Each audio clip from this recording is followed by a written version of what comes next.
Wow, it's just Amazing. epic. Like the level of destruction is unbelievable, and you get the mushroom cloud in the background with him. The scales, it was like watching like a giant Colt single action army fire. It was just the way that it went was so cool. Yep. Yeah. And again, the sound with it was so good.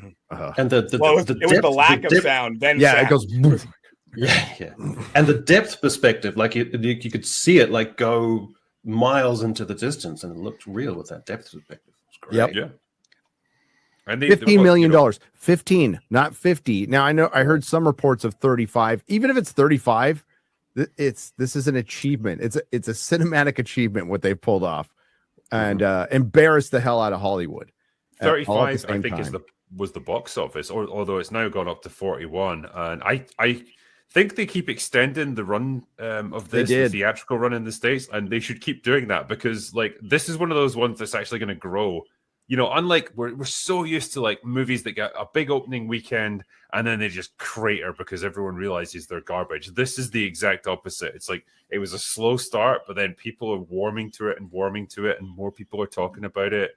Just let it run all the way through December, man. Like, starting tomorrow, it goes in 2,500 theaters here in America and Canada. And they said, hey, if you keep watching it, we'll keep extending it. And they should run it all the way through Christmas. Because what else is on Aquaman? Right.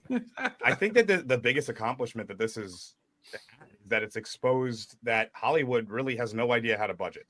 They have the money goes nowhere. Let's do a quick Marvel's box office watch. Let's see where we're at. It is currently sitting at $197.6 million. It's gonna break 200. No way. It's gonna break. That is a gigantic number. There's no way that Disney have said that they've stopped reporting on it in terms of their weekend totals. But would you like to know what it did on Monday? Yes, it did $72. It did $184,000. That works out at $83 per theater. Oh, I was going to ask you that.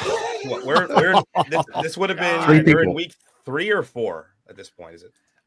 So it came out November 10th. So that is now we're week 4.